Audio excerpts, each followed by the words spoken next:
시간이 많지 않은 관계로 처음에 다 인사하는 것보다는 각자의 그 시간에 인사를 하는 걸로 하고요. 어떻게 세 분 중에 어느 분부터 우리 박사님? 네, 그러면 우리 전남대 로스쿨 류시원 교수님께서 먼저 말씀 나눠주시겠습니다. 여러분 박수 보내주세요.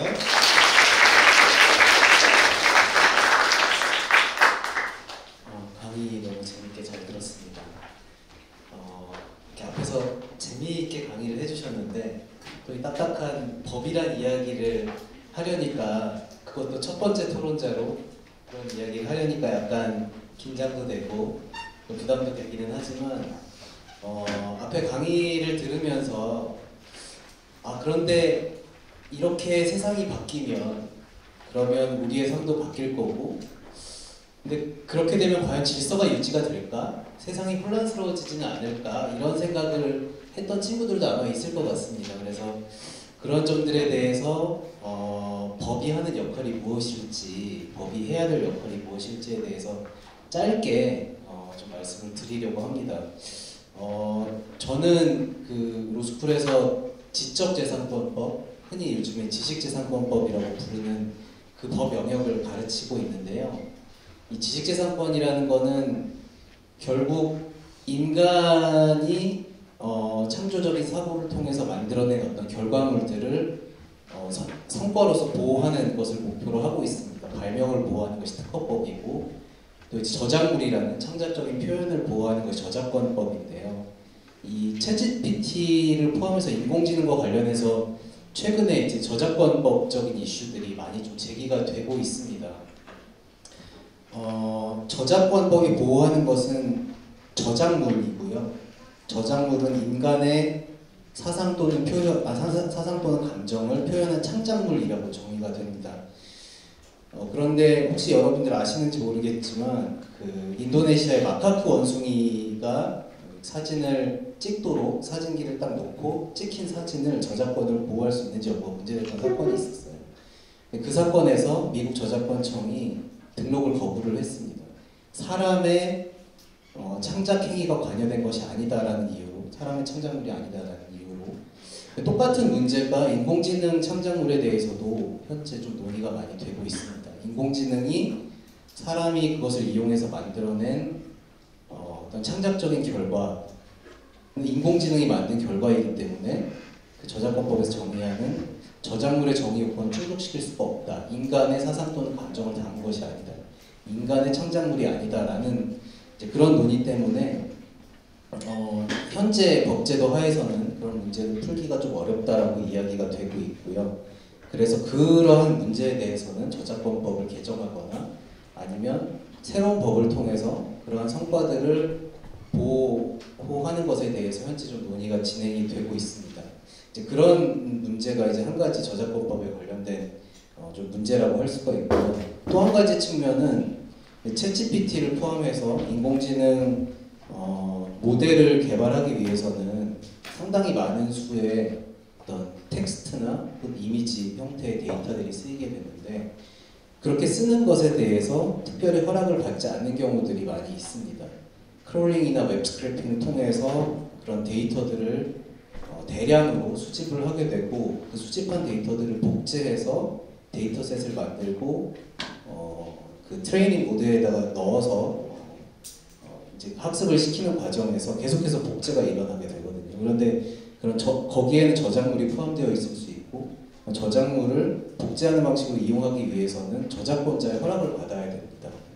이제 그것과 관련해서도 현재 몇 건의 소송이 진행 중에 있고 아까 이제 소개해주신 코파일럿과 관련해서도 GitHub 코파일럿이라고 해서 코드를 생성하는 그 프로젝트를 진행을 하고 있는데 그것과 관련해서도 오픈소스 진영에서 자기들의 코드를 허락 없이 사용했다고 해서 지금 마이크로소프트나 오픈 AI 등을 상대로 해서 소송을 미국에서 제기해 놓은 상태이고요. 그래서 이런 그 현행법 하에서 저작권법이 규율하는 그 질서 하에서 여러 가지 문제들이 지금 생겨나고 있습니다. 그런데 이것을 어떻게 해결할 것인지 만약에 이걸 저작권을 강하게 보호를 하면 인공지능 산업 발전을 억제할 것 같고 또 그걸 보호를 하지 않으면 저작자들의 창작 의욕이 꺾여서 실제 인간들의 창작 활동이 좀 방해를 받게 되는, 인센티브가 사라지게 되는 그런 문제가 생기지 않을까, 이런 논의들이 현재 이제 법학 진영에서는 일어나고 있고요. 앞에 말씀드린 앞으로 저작권 질서를 형성하는 새로운 법을 만드는 것과 관련된 문제가 결부되어서 현재 발생하는 문제들을 어떻게 슬기롭게 합리적으로 해결할 것인지에 대한 논의가 좀 진행되고 있습니다. 그래서 그러한 재밌는 논의들도 사실 좀 여러분들이 법학에 좀 관심을 가지게 되는 계기가 될 수 있을 것 같아서 짧게 말씀드려봤습니다. 잘 들었습니다. 우리 전현대 로스쿨 류시원 교수님 말씀이었고요. 이번에는 바로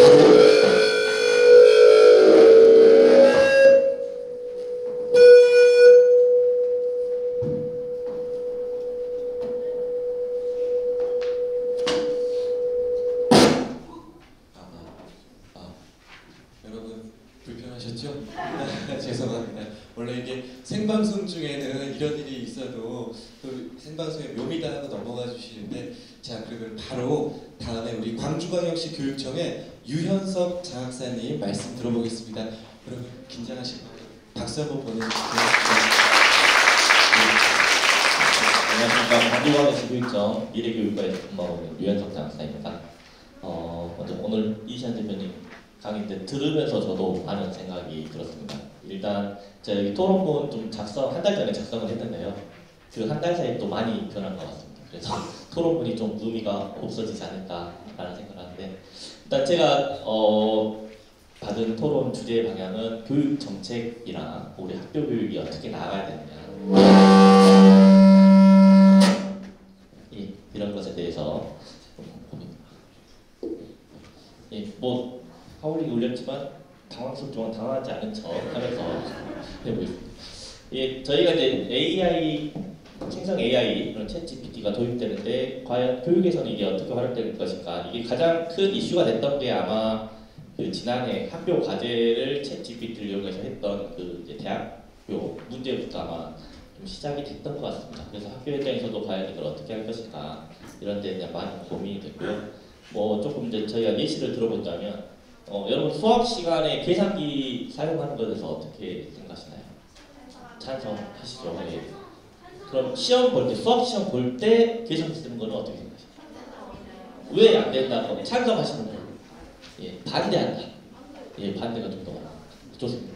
찬성과 이렇게 반대가 있는데 아마 비슷할 것 같습니다. 수학의 어떤 본질에 대해서 고민할 때 과연 그 계산 연산 능력, 이런 것들을 하는데 수학 계산기 사용하는 것을 침해한다라고 생각했기 때문에 아마 반대하실 건데, 요즘 이제 추세가 수학에도 분야가 있습니다. 연산도 있지만 뭐 도형도 있고요, 규칙성 감도 있고 문제 해결력도 있는데, 이제 점점 높아갈수록 어떻게 보면 연산이란 부분이 그냥 과정 중에 하나이다. 그렇다면 사고력을 더 활발하게 할 정도의 영역에 있을 때는 계산기를 사용하는 것도 허용하고 있는 추세입니다. 예, 왜냐하면 복잡한 연산 때문에 수학에 대한 어떤 흥미를 떨어뜨려서 수학을 포기하게 만드는 이런 것들을 이제 제하고 싶은 그런 때문에, 그러다 보니까 이 챗 GPT도 아마 그런 관점에서 보면 이제 저희가 무작정 금지하는 게 아니라 어떻게 하면 교육적으로 활용할 수 있을까, 그다음에 어떻게 하면 이런 생성 AI들을 우리가 다룰 수 있을까, 이런 것들이 이제 저희가 앞으로 교육적으로 활용하고 고민해야 될 부분이다라고 생각하면서요. 이제 광주광역시 교육청에서도 그 미래 교육을 준비하게, 저희 광주광역시 교육청 같은 경우는 크게 이제 두 가지 테마로 다양한 실력이 미래다 해가지고 우리 친구들의 다양한 실력 향상을 위한 방법도 고민하고 있고, 미래 교육에 대해서 준비를 하고 있는데, 미래 교육에 대한 준비도 처음에 저희가 할 때는 뭐 코딩 교육을 확대한다 이렇게 했는데 챗 GPT가 나오면서 바뀌었습니다. 내용이 코딩을 다 해줘버려요. 그렇기 때문에 코딩 교육을 할 필요가 있을까라는 지점까지 가버리니까 이게 저희가 생각하고 있는 순간 세상이 너무너무 빨리 변하기 때문에 거기에 맞춰서 이제 교육 정책도 조금 변화시키려고 노력을 하고 있습니다. 그래서 우리가 이제 AI 교육에 대해서 어떻게 바라볼 거냐, 뭐 이제 크게 한 두 가지 관점으로 바라본다면, AI 교육에 대해서 이제 AI에 대한 교육을 할 수가 있고요, AI를 활용한 교육으로 이제 저희가 좀 고민해 볼 수 있지 않을까. 그래서 AI에 대한 교육은 뭐 쉽게 설명하자면 저희 유튜버 있지 않습니까? 유튜브 프로그램을 만드는 어떤 개발자들은 필요할 겁니다. 그러니까 챗 GPT가 계속 하지만 결국에 챗 GPT라는 프로그램을 만드는 전문가들은 필요할 거라고 생각하기 때문에 그런 전문가를 양성하는 또 교육도 추구해야 될 것이고요. 그다음에 이제 유튜브랑 프로그램을 활용해서 수많은 유튜버들이 있지 않습니까? 이 유튜버들은 프로그램을 만들 줄 모르지만 활용해가지고 어떤 콘텐츠들을 계속 제작하는데 마찬가지로 챗 GPT를 활용해서 어떤 직업들을 할 수 있을까 이런 것들에 대한 교육도 저희가 고민하고 있습니다. 그리고 마지막으로 이제 교육에 대해서 여러 가지가 있지만 결국엔 또 이 윤리성에 대한 문제, 그다음에 디지털 인성교육, 이 챗 GPT 왜냐하면 그 전에 생성 AI 로봇 중에 한번 사안이 있었던 것 중에 이루다 논쟁을 아마 아실 겁니다. 이루다라는 챗 도시 한번 나왔었는데 그것에 대해서 이제 잘못된 방향으로 막 가스라이팅 해가지고 그 사업이 실패했는데 마찬가지로 이 챗 GPT AI가 이런 막 도입됐을 때 과연 우리가 이것들을 얼마나 잘 사용할 것인가 인성적인 측면에서 이런 부분도 지금 같이 병행돼야 된다라고 생각하고 있고요. 일단 이 AI 세계는 그 누구도 경험하지 못한 세계가 이제 오고 있습니다. 그래서 또 다른 새로운 변화에 저희가 이제 가고 있기 때문에 무엇 어떤 걸 가르쳐야 될지, 어떻게 가르칠지, 무엇을 가르칠지 이런 것들이 이제 앞으로 같이 고민하면서 나가야 된다라고 생각하면서 관련된 준비된 제 말을 여기서 마치도록 하겠습니다. 감사합니다. 네, 우리 장학생의 말씀을 듣고 나서 아까 대표님이 이제 일자리 관련해서 하셨는데 제가 듣기로 한 2, 3년 전, 몇 년 전부터 이렇게 초등학생들도 방과 후 학교로 코딩 교육 받는다, 코딩 학원 많이 생겼다라고 했는데 이 코딩 강사님들은 요즘에 굉장히 걱정을 많이 하시겠구나 그런 생각도 해봤습니다. 실생활에 갑자기 막 또 다가와서 굉장히 인상 깊었고요. 여러 가지 상황에 너그럽게 양해해 주시고 정말 좋은 사람이 한 분도 없어요. 우리 서로 옆에 볼까요? 제가 깜짝 놀랐어요. 과학관 포럼을 몇 번 했는데 한 사람도 좋은 사람이 없이 이렇게 열심히 이렇게 참여하고 있어서 너무 놀랐습니다. 자, 우리 이번에는 광주과학기술원 지스트 교수님이세요. 전기전자 컴퓨터공학부 전문구 교수님의 말씀 듣도록 하겠습니다. 교수님 말씀 부탁드립니다.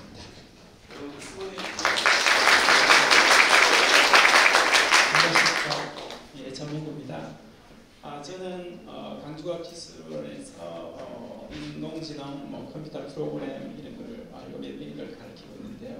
제가 2005년도에 광주과학기술원에 와가지고 처음으로 이제 그 기계학습이라는 걸 그때 가르쳤습니다. 근데 기계학습이 뭔가 하면은 인공지능 부분에서 제일 핵심적으로 다뤄졌던 그런 부분이 되거든요. 그때는 사실은 뭐 학생도 별로 없었고 그런 붐이 아니었습니다. 요즘은 완전히 그냥 돼가지고 인공지능 이게 인공지능 중에서도 기계학습보다는 이제 인공지능 더 넓은 범위로 이렇게 확산이 됐는데요. 우리가 현재 그 기술적으로 뭐 혁명이라고 붙인 거는 우리가 18세기, 19세기 시작인데 아마 산업혁명을 이끌는다고 알고 있습니다. 그래서 2차, 3차 산업혁명을 지나가지고 4차 산업혁명도 2010년경에 아마 이렇게 대두가 되었는데 그때도 사실은 이제 핵심 기술은 인공지능이라고 생각이 됩니다. 인공지능이라는 말 자체는 1950년대 사실 나왔어요. 1950년대 나왔지만은 뭐 여러 몇 번의 이제 부침을 거쳐가지고 2016년도에 사실은 그 알파고죠. 알파고가 인간 참편, 그 바둑 참편 이세돌을 이기고 나서부터 급속히 이제 대두되면서 혁명이라는 진짜 산혁명 못지않은 그런 혁명적인 그 분위기를 이제 몰고 왔거든요. 근데 2016년에서 얼마 지나지 않아서 사실은 또 이것도 챗GPT라는 것도 이제 사실 인공지능의 한 부분인데 이게 그 짧은 시간에 또 다른 혁명을 불러온 것 같습니다.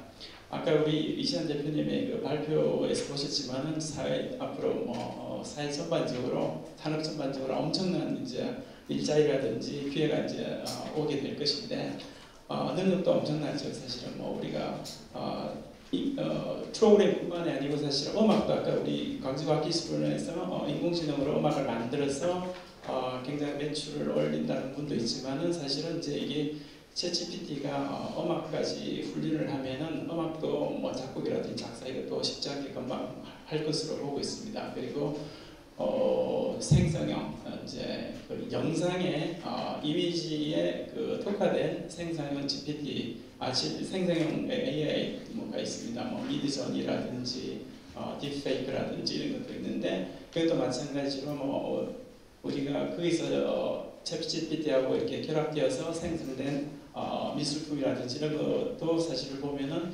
인간보다 더 뛰어난 미술 전시에서 인간 컴피티션에서 1등을 차지한 그런 경험도 있거든요. 그래서 이게 뭐 진짜 창의성이 있는지 없는지 그 경계를 모호하게 지금 만들고 있는 거고 우리가 그 인공 기기가 지능을 가지고 있다를 판단하는 거 아까 말씀드린 튜링 테스트도 있는데 튜링 테스트도 사실 이제 훨씬 뛰어넘었을 거라고 보고 있습니다. 그래서 그 좋은 면도 있지만 사실은 여러 가지 뭐 문제도 엄청나게 발생할 거라고 보고 있습니다. 사실 저희 학교에서도 이미 이제 교수님 사이에서도 숙제를 어떻게 낼 과제를 어떻게 낼 것인지 과제를 웬만한 과제는 이렇게 GPT에서 이렇게 찾아서 이렇게 해결이 가능하거든요. 그래서 그런 과제에 대한 채점 평가도 어떻게 할 것인지 하는 많은 고민에 빠졌다고 볼 수가 있겠습니다.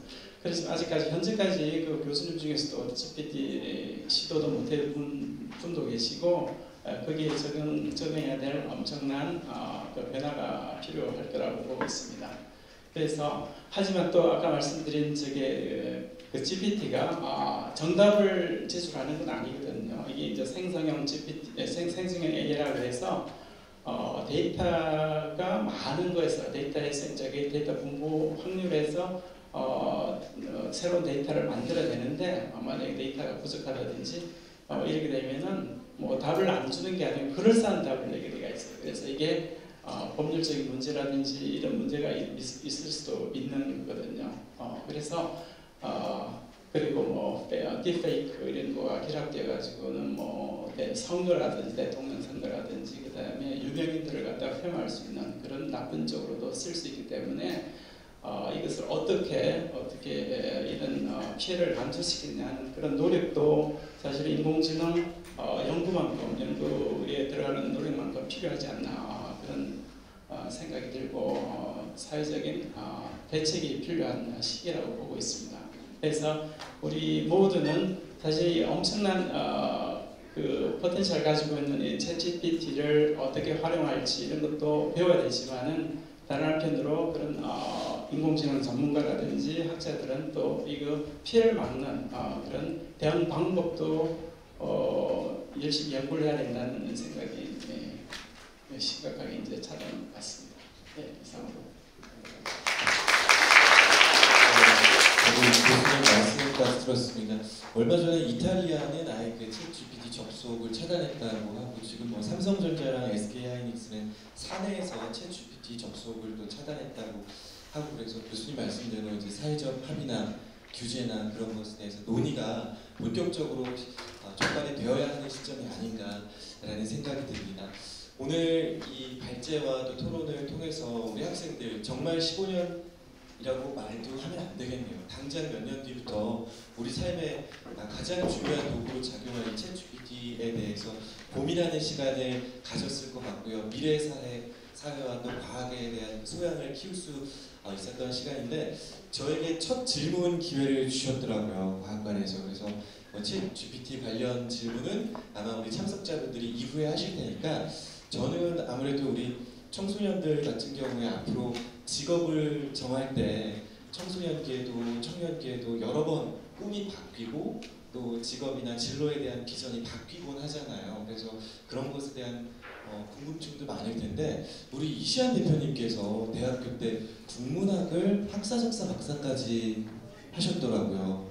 그리고 찾아보니까 공무원 국어시험이라고 그러나요? 적격성 시험 그 PSAT 공무원 그 강사까지 하셨는데 어떻게 이렇게 업종에 대전환을 이루셨는지 궁금해요. 우리 피셋은 돈을 열심히 벌어볼까 하고 대학원 시절에 이제 시작을 했었는데 피셋이 무슨 시험이냐면 언어 논리, 자료 해석, 상황 판단에서 정보를 이해하고 분석한 다음에 적용하는 것들을 객관식 시험으로 낸 거예요. 그 기존의 국어 뭐 그렇게 암기하고 그런 게 아니라 그때부터 아마 우리 사회가 뭔가 이런 능력, 정보를 이해하고 활용하는 능력을 조금 더 높게 보고 있지 않나.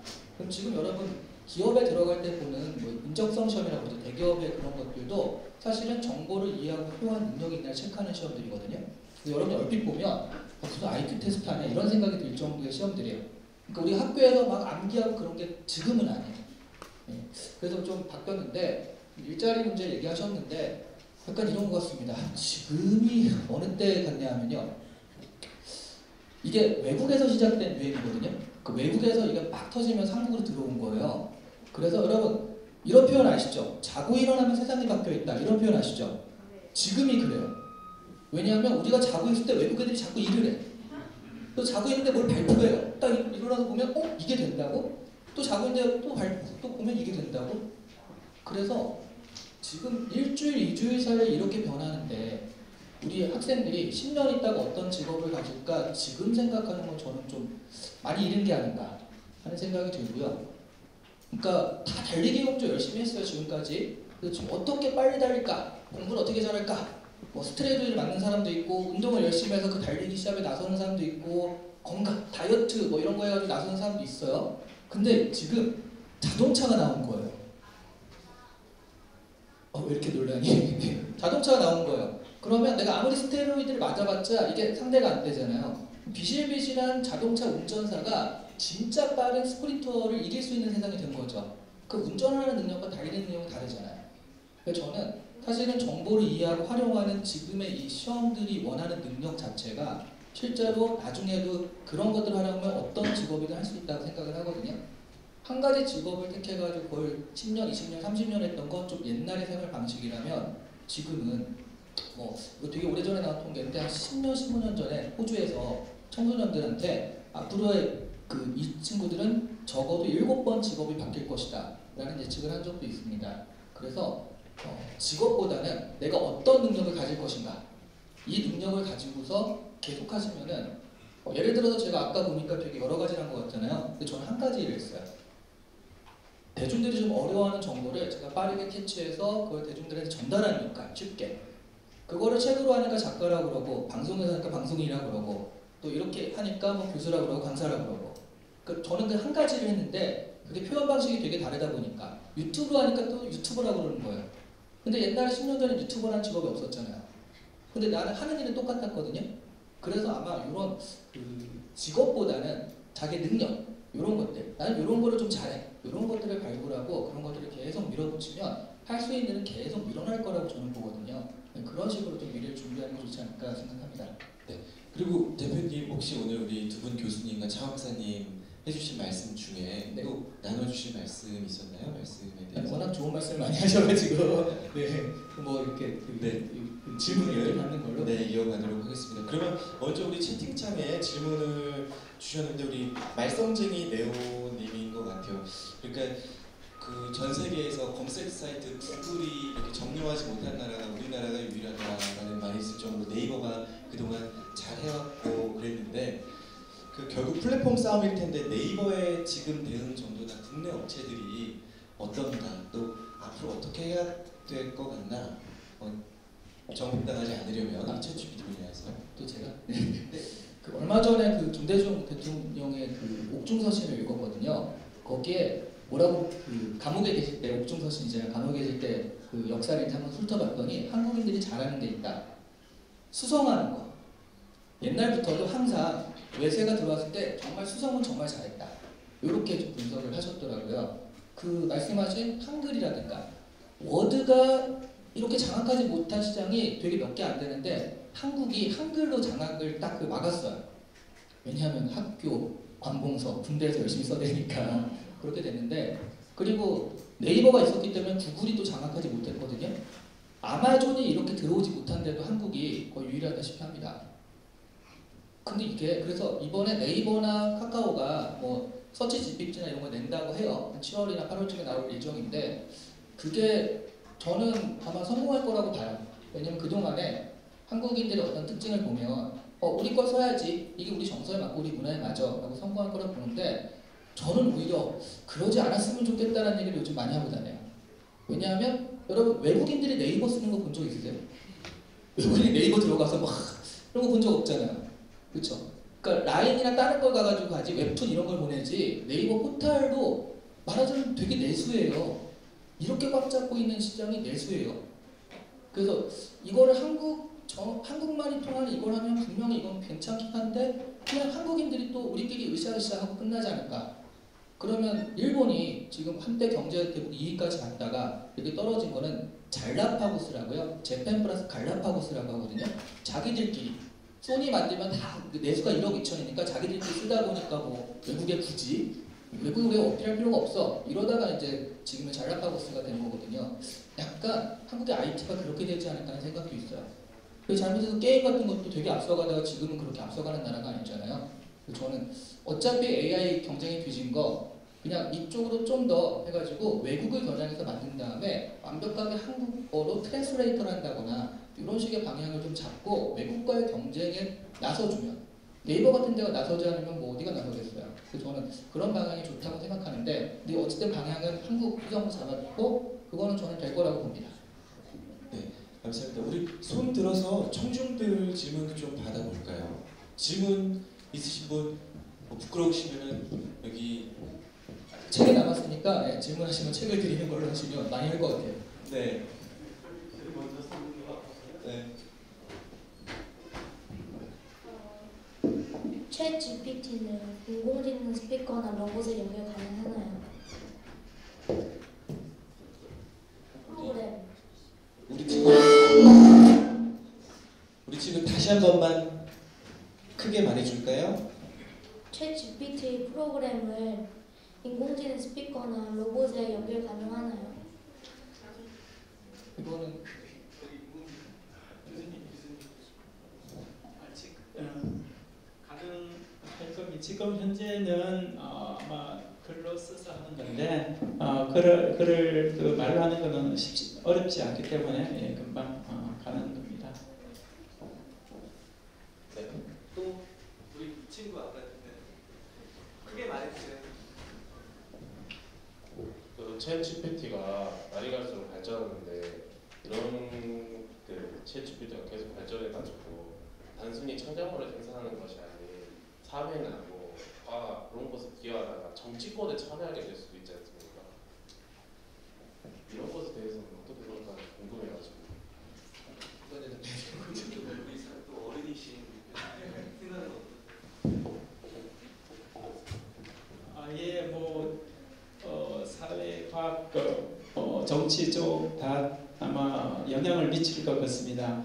그 과학에서도 무슨 뭐 이론을 찾는다든지 뭐 이론을 증명한 그런 것까지 가능을 하거든요. 근데 아까 말씀드린 바 같이 이게 무슨 가짜 뉴스를 만들어낸다든지 여기도 아주 잘할 것 같으니까 그 심각한 문제를 야기할 걸로 생각을 하고 있습니다. 예. 혹시 유시원 교수님 말씀해 주시는 게 있어요? 아마 이제 뭐 지금 말씀하시는 것들이 정치적인 문화를 형성하는 데 있어서 굉장히 나쁜 쪽으로 영향을 미칠 수도 있다 이런 취지의 말씀해 주신 것 같고 실제로 챗 GPT가 과연 어떤 우리가 생각하는 일반 인격을 가지게 되어서 정치 참여까지 가능할 것인가 그런 부분을 물으시는 거라면 일단 뭐 그 요즘 이제 아티피셜 제너럴 인텔리전스라고 해서 챗 GPT를 통해서 사실은 조금 더 촉발이 된 측면이 있지만 일반 인공지능에 대한 논의들이 촉발이 되고 있고요. 그러니까 과연 가능할 것인가? 우리가 생각하는 것보다 훨씬 더 빨리 가능할 것이다라고 과학자들은 예측을 하고 있는 것 같습니다. 법자들도 마찬가지고요. 근데 과연 그렇게 됐을 때 인간과 마찬가지의 어떤 정치적인 책임 혹은 정치적인 참여권을 부여를 할 것인지에 대해서는 앞으로 이제 법제도를 설계해 나가야 되는 문제인 것 같고요. 또 인공지능이 발생시키는 그 정치적인 책임 이외에 재산과 관련된 어떤 책임의 문제, 인공지능이 운전하는 뭐 자동차가 사고를 발생시켰을 때 누구에게 책임을 물을 것인지, 혹은 뭐 또 투자 결정과 관련해서 인공지능이 인간의 개입 없이 투자 결정을 했을 때 그에 대해서 누구에게 책임을 물을 것인지 이런 것과 관련해서 현재 이제 뭐 보험법을 포함해서 뭐 민사계약법, 손해배상법 뭐 이런 그 굉장히 많은 영역의 법 영역에서 어떻게 앞으로 제도를 설계할 건지에 대한 논의들이 많이 진행이 되고 있습니다. 근데 좀 제가 생각하기에 많이 서둘러야 될 것 같아요. 세상이 빨리 변할 수 있기 때문에. 일단 다른 질문 가기 전에 우리 말썽쟁이 네오님 단톡방에 아까 글 올리신 분 누구세요? 계시고 우리 계속 손을 들고 계셔서 우리 박사님 저기 우리 선생님 마이크 한번 부탁드립니다.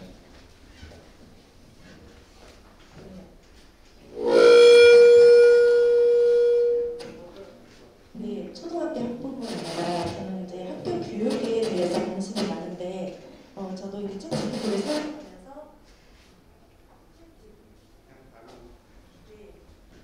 저는 이제 초등학교 교육에 관심이 많은데 챗GPT를 사용하면서 이제 글을 뽑아내고 그림도 그려보고 이제 인공지능 활용해서 책을 만들어 보려고 생각을 하고 있습니다. 그런데 이 챗GPT가 학교 교육이나 초등학교 교육에 앞으로 들어가게 될지 인공지능 수업이 초등 교육에 어떻게 활용이 될지 한번 궁금해 주셨습니다.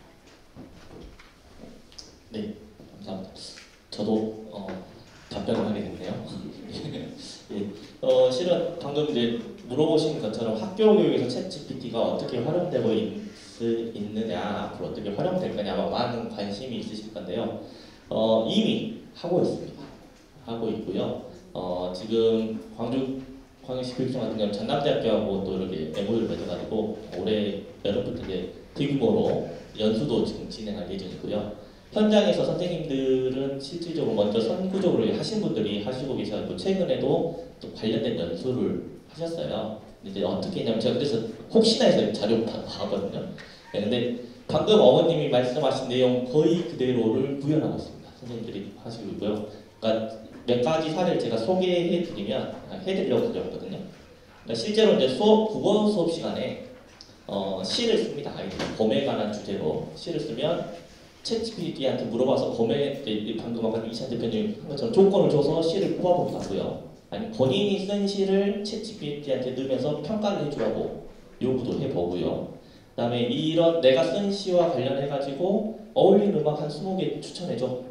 음악도 받아보고 이미지 추천해줘. 이미지 받아보고 그런 거 조합해가지고 시와 작품을 만들어보는 활동도 지금 하고 있습니다. 예. 또 이제 예를 들면 사회 시간에 광주와 한국의 다른 도시를 좀 교류사에 대해서 알려줘 하면 예전에 저희가 네이버 다 들어가서 아침에 이시안 대표만 일일이 검색해보고 했지 않습니까? 근데 그런 사례들을 다 챗GPT가 정리해주니까 그걸 바탕으로 학습을 또 이어가고요. 여기서 더 나가고 광주하고 그런 해외의 다른 도시 교류 사례도 검색해줘 해서 이런 것들을 바탕으로 이제 하기도 합니다. 또 최근에 어떤 선생님께서는 마지막 사례를 보면 학교 폭력 예방을 위한 동영상을 제작하려고 하니까 챗GPT한테 이제 시나리오 대본 써주라고 한 다음에 PT라는 영상 프로그램 이용해가지고 똑같이 그대로 넣어서 만들어서 하는 이제 이런 것들을 지금 시험적으로 하고 있거든요. 근데 이제 뭐 다들 아시다시피 이제 막 도입하고 있기 때문에 앞으로 이게 이제 현장에서 더 많은 선생님들이 고민하고 친구들과 활용하다 보면 이제 어떤 방향으로 발전할지 모르겠어요. 근데 이미 하고 있다라는 거 그리고 앞으로 더 활성화시키려고 한다는 거, 그다음에 어떻게 하면 더 활용할 수 있는 방안들이 있을지 연구하고 있다는 거, 그런 것들을 지금 교육청도 충분히 하고 있다 말씀 전해드리겠습니다. 그리고 조 학사님 이 단톡방에 예. 학교에서 선생님의 역할이 많이 바뀔 것 같아요. 예, 그렇습니다. 선생님이 어떤 역할을 하게 될까 개인적으로 예상해 보신 게 있으신가요? 저도 이제 그 대표님 그 발표문을 먼저 토론을 먼저 받아보고 이제 거기서 제일 저도 관심 있는 분야가 앞으로 그럼 학교의 역할, 선생님들의 역할은 어떻게 바뀔 것인가. 대표님께서는 아마 선생님들의 역할이 조금 이제 관리 형태로 갈 것이다라고 하는데 저도 이제 생각을 해봤는데 개인적인 입장에서는 좀 그럴 수도 있겠다라는 것도 있지만 그래도 역시 이제 이게 좀 다른 것 같아요. 그러니까 초등학교 저학년부터 고등학교까지 갔을 때 이게 학습의 주제나 방법이나 방식이 좀 다양하고 다르거든요. 그래서 이제 우리 중고등학교처럼 인지적 교과 학습이 좀 더 강화된 측면에서는 자기주도 학습이 더 가능하고 할 때는 물론 이제 교사 역할이 좀 더 발려고 가겠지만 아무래도 저학년 같은 경우에는 아이들이 이제 자기가 뭘 배워야 될지 어떻게 공부해야 될지 이런 것들을 이제 모르기 때문에 생활지도 이쪽 측면이 좀 강하긴 하거든요. 그래서 아마 초등학교 저학년은 그래도 현재대로 좀 가지만 아무튼 중고등학교 이상으로 올라갈수록 조금 더 이제 관리형 형태로 변하지 않을까 이런 생각을 많이 하게 됩니다. 그리고 지금도 이제 그 AI를 바탕으로 해서 이제 학생 관리 프로그램도 많이 개발되고 도입되고 앞으로 적용될 예정이에요. 그러다 보면 아무래도 교사의 역할이 이제 조금 더 바뀌진 않을까라고 생각을 하고 있습니다. 많이 가르쳐 주셨던 역할보다 관리형으로 나아갈 수도 있을 것 같다라는 예상 네 해주셨고 우리 국장님이 아까부터 네. 이렇게 하면 필요해요. 다른 게 아니라 크게 말씀해 주실 수 있죠. 초등학교 학생들을 가르치고 있는데 네, 그런데 이제 챗GPT 이거 사용 연령이 대학교 13세 이상으로 알고 있거든요. 그럼 초등에서 여기 학생들이 직접적으로 활용하기가 딜레마에 좀 빠질 것 같아요. 그다음 첫 번째 그 부분에 대해서도 중고등학생들은 사용하는데 크게 지장이 없을 것 같은데 초등학교 학생들한테 이걸 사용했을 때 어떤 문제가 될지 그리고 또 이제 제가 이제 챗GPT를 사용해서 보니까는 이게 질문을 정말 잘해야 되겠다는 생각이 들어요. 그래서 이제 저는 제가 관심 없는 다른 분야에 대해서는 꼭 하는데 그 분야의 전문가들이 봤을 때는 그냥 일반적인 답변들을 내주거든요. 그래서 학생들이 이제 굳이 그럼 앞으로 전문가가 될 필요 없겠네 라는 생각이 빠질 것 같은데 이 부분에 대해서 답변을 좀 듣고 싶거든요. 저도 이제 모르는 미래로 가고 있어요. 지금 선생님과 똑같은 거의 고민을 하고 있어요. 교육청도 마찬가지로 똑같은 고민을 하고 있거든요. 그래서 이제 조금 비유를 들자면 유튜브가 처음에 도입되거나 지금도 도입되고 교육에서 많이 사용되고 있죠. 근데 학교 현장에서 유튜브를 사용할 때 혹시 유치원 아이들한테 도입된다면 별로 부정적인 분들도 있지만 결국에는 이제 교사인 선생님들이 잘 관리하는 차원에서는 도입을 되죠. 그리고 잘 활용하는 방법들 그런 것들을 저희는 이제 교육이라고 부르는 겁니다. 그러니까 그런 적정한 선에서 어떻게 활용할 것인가 거기서부터 이제 방금 말씀하신 매뉴얼이라든지 아니면 방안이라든지 제한적 이런 것까지 다 이제 고민해 가면서 이제 만들어가는 거지 처음부터 그냥 무조건 써라! 라고 할 수는 없는 것 같고요. 저도 이제 챗GPT 막 도입하고 저도 막 많이 써봤어요. 업무에도 써보고 활용해보고 했는데 방금 선생님 말씀하신 거 똑같아요. 질문을 어떻게 던지느냐 매우 중요한데 저도 정작 질문을 어떻게 던질지를 모르겠더라고요. 그래서 유튜브도 찾아봤어요. 이 질문을 어떻게 하면 잘 던지나 공부하고 있는 거죠. 네. 근데 그렇게 가는 지금 이제 막 시작하는 단계이지 않을까. 그래서 저도 이제 토론 브랜드 중에 하나가 이건 이제 처음 가는 거기 때문에 수많은 논란거리가 있을 수 있고 수많은 문제거리가 있을 수 있고 고민거리가 있을 수 있다라고 생각을 합니다. 그래서 정답은 지금 어떤 정답이 있다라고 제시할 수는 없는데 이제 조금 제가 장학사 입장에서 이런 말하는 건 부딪혀 가면서 결국에는 하나씩 좀 시행착오는 어쨌든 조금씩 거치지만 저희가 피해가 크지 않는 범위 내로 이제 시행착오를 거치면서 가야 되지 않을까 이런 생각을 하고 있습니다. 그래서 선생님께서 교육청에서 앞으로도 이제 할 텐데 그런데 많이 참여해 주셨으면 감사하겠다는 생각입니다. 이시안 대표님이 질문에 대한 네. 일단 첫 번째 파트는 어느 정도 한 것 같고요. 두 번째 부분, 그러니까 이게 되게 중요한 건데요. 어차피 얘가 다 해주는데 전문가가 될 필요가 없고 얘를 활용하면 되는 거 아니에요 생각을 하시잖아요. 그러면 사회에서 여러분한테 일자리를 줄 이유가 전혀 없어요. 그래서 이걸 어떻게 해야 되는 거냐면 제가 이 GPT 책을 처음 냈을 때 제일 많이 받은 질문이 뭔지 아세요? 교수님 혹시 챗GPT로 쓴 거 아니에요? 이런 질문을 제일 많이 받았습니다. 근데 시도를 해봤죠 처음에 당연히 다 목록 짜줘 한번 해봐 라고 했는데 생성된 걸 보니까 다행히 아직은 제가 잘 쓰더라고요. 네. 왜냐면 저는 책을 한 지금 70권 80권 정도 냈기 때문에 나름 전문 작가잖아요.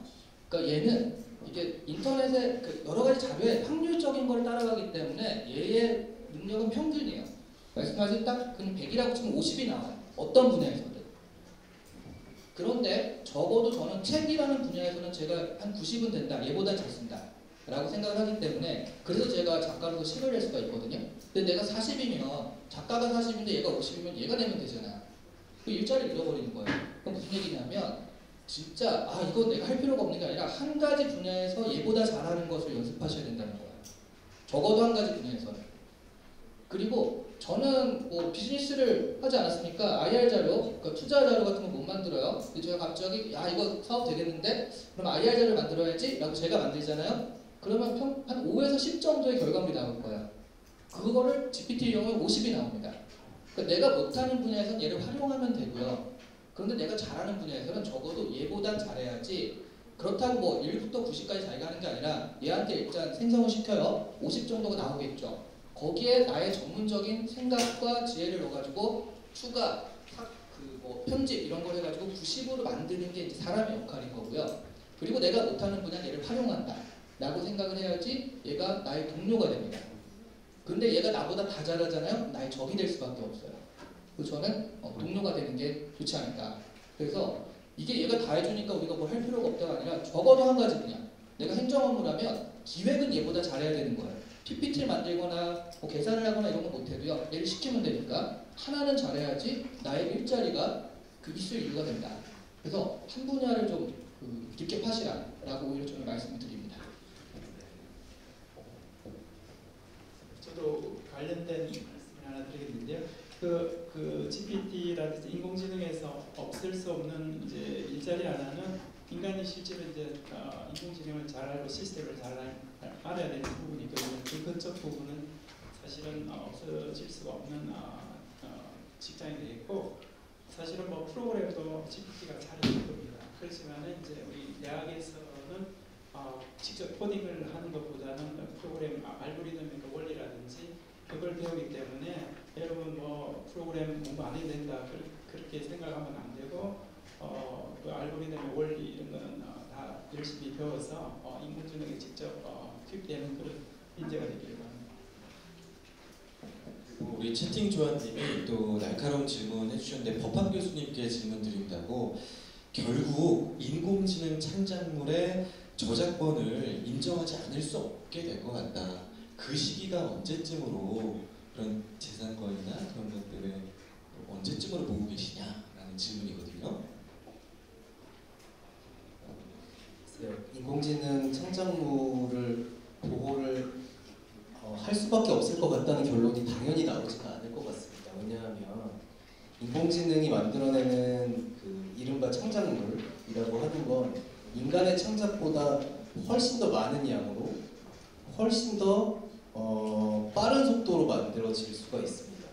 근데 사실 현재 법제도 하에서는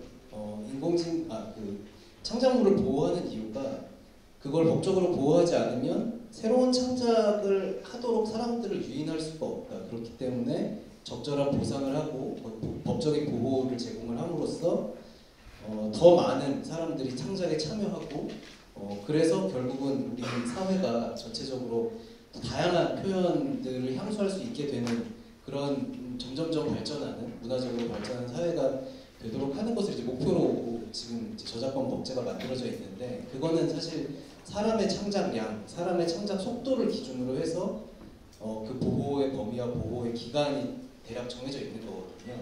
근데 인공지능이 이제 창작 관여를 하게 되면 그 기존의 그 전제가 깨져버리게 돼요. 그러면 사실 그거를 지금과 같은 수준으로 보호를 해주게 되면 오히려 거꾸로 인간들이 창작에 참여할 이유가 없어져 버리게 되는 거죠. 그래서 이거를 보호를 오히려 해주면 안 된다라는 입장도 강하게 제기가 되고 있습니다. 그러니까 이거 인공지능이 적어도 창작에 참여한 경우에는 아예 보호를 해주면 안 된다. 누구나 자유롭게 쓸 수 있도록 만들어야 된다. 그래야지만 인간들이 계속해서 창작 활동을 기존처럼 할 수 있을 것이다. 이런 주장들도 사실 강하게 설득력 있게 제기가 되고 있기 때문에 결국은 뭐 보호할 수밖에 없을 것이다. 이런 결론에 쉽게 이르기는 어려울 것 같다는 생각이 들고요. 근데 저도 언젠가는 보호는 해야 될 것 같다는 생각이 듭니다. 왜냐하면 결과적으로 우리가 더 많은 창작물들을 통해서 이익을 누리게 되지 않습니까? 근데 거기에 대해서 누군가에게 보상을 해야 될 것이고 그럼 과연 누구에게 보상을 할 것인지 그리고 그 창작의 양이나 속도에 비추어 보았을 때 지금 같은 수준은 아니더라도 아주 짧은 기간 동안에 그래도 어느 정도의 경제적인 보상을 제공을 할 수 있도록 하는 것이 맞지 않을까 이런 생각은 하고 있는데 그걸 설계하는 것 결국엔 이제 우리들의 몫일 것이라고 생각이 돼요. 분명히 이제 현재 그 저작권 체계와는 좀 다른 방식으로 제도를 설계를 해야 될 것이고 근데 이제 저도 그렇게 가는 게 맞다고 생각은 되는데 과연 그 언제가 될 것인지는 사실은 저도 사실은 예측하기 좀 어려운 문제이고요. 아까 이시안 그렇게 말씀해 주셨던 것처럼 하루 지나면 하루 계속해서 이제 기술이 빠르게 발전하고 있고 그런 발전해가는 변화해가는 모습을 우리가 지금 현재 상태에서 예측하기는 좀 어려운 측면이 있다고 생각을 합니다. 근데 그런 변화들이 좀 누적이 되어서 어느 정도 미래를 좀 짐작할 수 있게 되었을 때 아니면 현재 저작권 제도로는 더 이상 버티기 어렵다라는 어떤 판단에 이르게 되는 그 시점이 되면 바꿔야 할 것이라고 생각이 되는데 예상보다는 좀 빠르게 오지 않을까 이런 생각은 들긴 합니다. 조금 질문이 채팅 조아님, 네 채팅 조아님께서 질문해 주신 거였고 손 들어주세요. 채팅 조아님, 채팅 조아님. 네. 자 마지막 질문 우리 관장님. 네. 지금 오늘 포럼 준비하면서 이 마이크를 저희가 교체를 했어요. 잘해보려고. 그러다 보니까 알고리즘 연결이 하겠지 않습니까? 이시안 대표님이 이 정도로 저희가 마지막 해야 할 게 저희 인간 사람인 것 같습니다. 그 예시를 말씀드리고 직업이 없어지는 것은 또 새로운 것을 연결하는 것은 기본이라는 게 또 과학의 이러한 부분들. 그래서 우리가 지금 3개를 추가를 했는데 3개가 또 연결을 하다 보니까 이런 노이즈가 발생하지 않습니까? 이건 우리가 기본적으로 해나가야 할 사항인 것 같고요. 제가 지금 법 쪽에서도 오셨고 교육청 그다음에 공학 쪽에서 지금 여러 토론을 해주셨는데 그 창작 모방은 좋은데 실제적으로 거래소가 있고 어느 거래소가 있고 이렇게 현물이 있는 그런 거래소가 있는데 실제 정확한 데이터를 또 이렇게 팔고 사고 할 수 있는 그러한 부분들이 또 이루어질 수도 있겠다는 생각이 드는데 거기에 대해서는 어떻게 생각하시는지 말씀을 좀 전해주시면 좋겠습니다.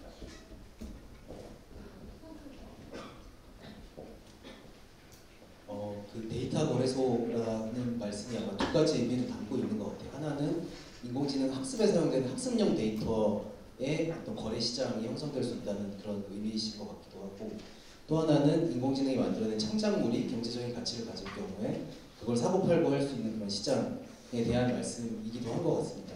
근데 이제 첫 번째 경우에는 당연히 시장이 만들어질 수 있을 겁니다. 그런데 이제 그러기 위해서는 권리 처리를 해야 되겠죠. 그 인공지능 학습 데이터는 누군가가 만들어내어서 저작권이나 혹은 데이터베이스 제작자 권리를 가지고 있는 그 배타적으로 보호되는 그런 데이터일 수가 있고요.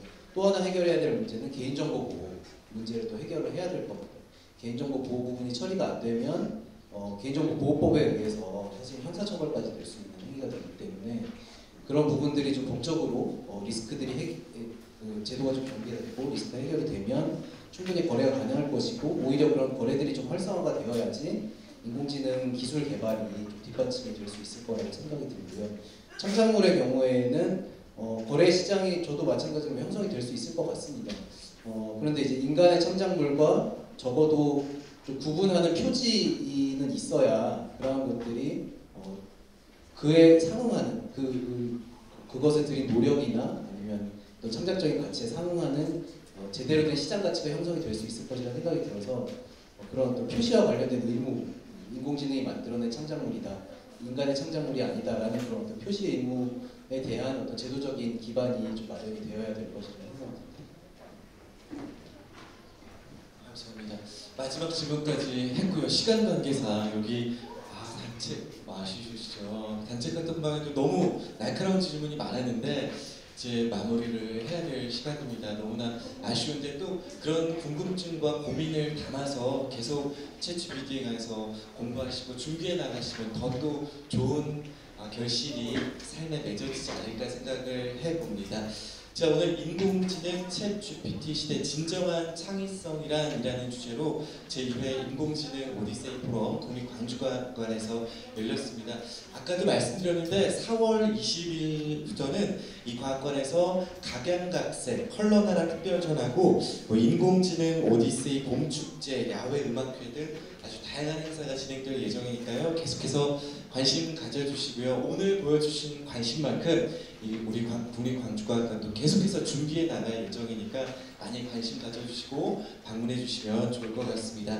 그리고 끝나고 나면 인공지능 오디세이 포럼 단체 사진을 찍을 예정이니까 한 분도 빠지지 마시고 이 무대 앞으로 나오셔서 함께 단체 사진 찍어주시면 좋을 것 같고요. 그 사진은 또 우리 광주과학관 누이집 갤러리에서 확인하실 수 있습니다. 그리고 나가실 때 우리 한국과총 광주전남 지역연합회 우리 또 김창대 회장님 회원들께서 맛있는 호두과자 선물로 준비해 주셨고요. 또 설문조사 참여해 주신 분께도 또 기념품 선물로 드리고 있습니다. 참여 부탁드리고 나가실 때 혼잡하실 수 있으니까 안전사고 일어나지 않도록 천천히 나가주시고 제일 중요한 거 우리 이시안 대표님 우리 또 전문구 교수님 또 유현식 장학사님, 유시원 교수님 끝까지 이렇게 귀한 말씀 들려주셨는데 큰 박수와 함께 오늘 프로 마치면 좋을 것 같습니다. 감사합니다.